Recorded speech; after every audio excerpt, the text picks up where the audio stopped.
Welcome to Devotionary, where we make the Bible accessible and applicable.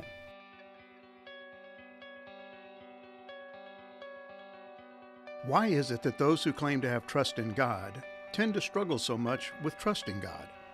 We claim to believe He's all-powerful, loving, and kind, but then we turn around and place our hope and trust in things other than God. And David was no different. He was a man after God's own heart, who sometimes let his heart go after other things. And in 2 Samuel 24, verses 1 through 10, we see David getting in trouble with God because he decided to take a census that would reveal just how big a standing army he could muster if he needed to. And God didn't take David's decision too well. For one thing, it wasn't something God had ordered him to do. Secondly, it revealed that David had begun to believe his own press, thinking that it was his military power that had made him great, when all along it had been God. Late in his life, David would learn the invaluable yet painful lesson that God is enough, no census necessary.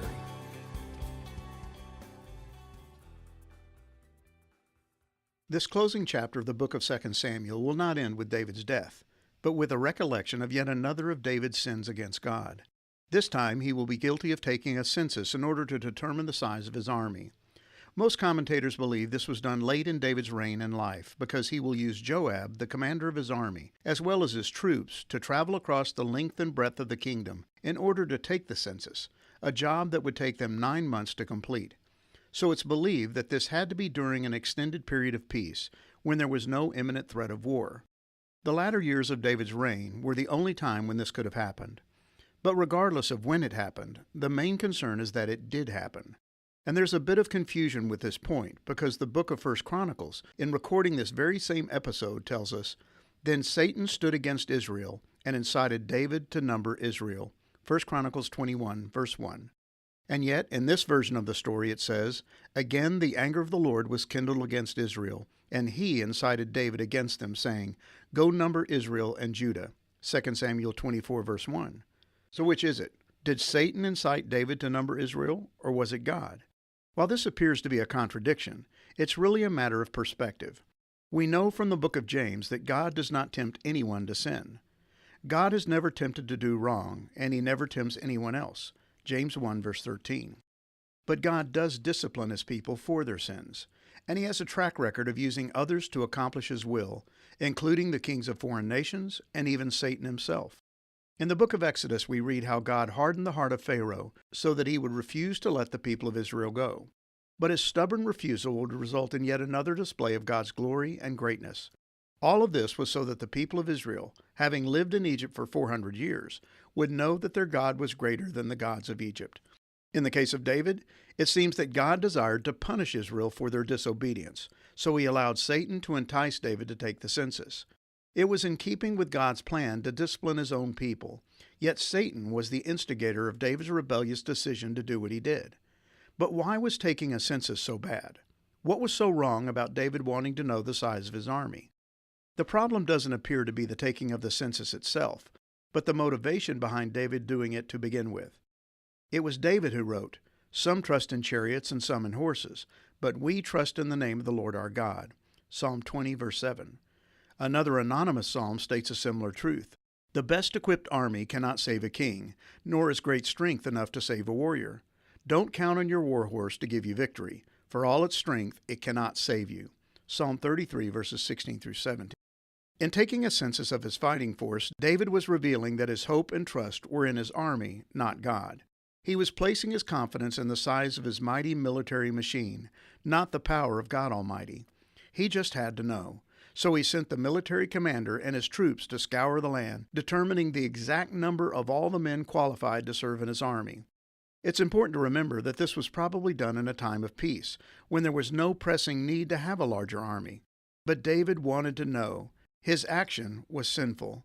At the heart of David's sin was his lack of trust in God, and it would appear that David's lack of trust was an expression of the hearts of the people.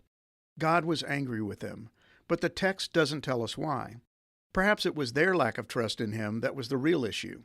David, as the king and legal representative of the people, was acting out the very heart attitude of the people of Israel. They had begun to place their trust in someone or something other than God.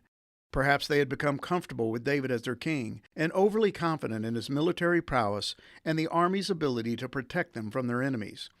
By the latter years of David's reign, Israel had become a powerful nation and a force to be reckoned with.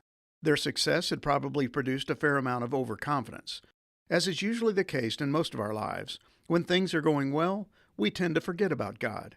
In times of relative peace and tranquility, we can find it easy to lose our need for God.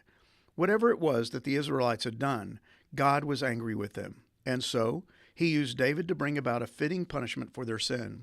David, against the better judgment of Joab, commanded the census be taken, and 9 months later he got the news for which he was looking. In Israel there were 800,000 valiant men who drew the sword, and the men of Judah were 500,000. 2 Samuel 24, verse 9. 1,300,000 men. That's a huge army by any standard, and it must have made David proud to know that he had those kinds of numbers at his disposal. This news would have fed his pride and boosted his ego. He was a powerful king with a formidable army at his disposal. But David's moment of ego-driven ecstasy would be short-lived. We're told that after he had taken the census, David's conscience began to bother him. 2 Samuel 24, verse 10. He had second thoughts about what he had done. Perhaps he remembered the words of his own psalm. Whatever the case, his heart began to be burdened by what he had done. He recognized his actions as sin and confessed it openly to God. I have sinned greatly by taking this census. Please forgive my guilt, Lord, for doing this foolish thing. 2 Samuel 24, verse 10. David had sinned. No surprise there. After all, we've seen him sin before. But the key lesson in this passage is that David recognized his sin and confessed it before God. He admitted his guilt and sought God's forgiveness. He didn't attempt to blame anyone else for his actions. He didn't make excuses. And it's interesting to note that David confessed his sin before God had done anything to discipline him for it. Sometimes we can sin against God and be completely comfortable with our actions until he chooses to punish us. Too often, it's when the disciplining hand of God falls on us that we see the folly of our sin and confess it to him. But David confessed before God had done anything. His heart was sensitive enough to recognize the error of his ways and to admit it to God. He didn't wait until God's judgment fell. Trust in God is a vital characteristic for the child of God. The proverb states, "Trust in the Lord with all your heart. Do not depend on your own understanding. Seek his will in all you do, and he will show you which path to take." Proverbs 3, verses 5 through 6. In numbering the people, David had illustrated his failure to trust God.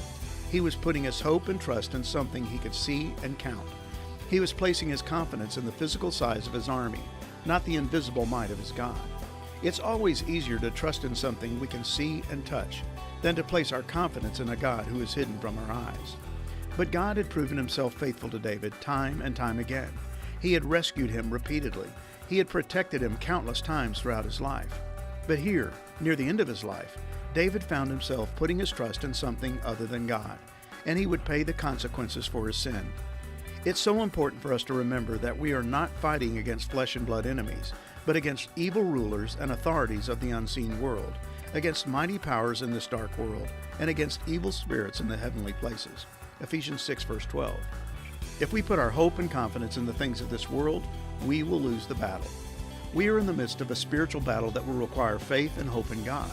The size of our army or bank account will not help us in this conflict. Our physical strength will be no match for the spiritual enemies we face. David could number his army, but they would not be his source of salvation in a time of need. God alone can save. God alone deserves our trust. God alone is the one who warrants our attention, affection, and hope.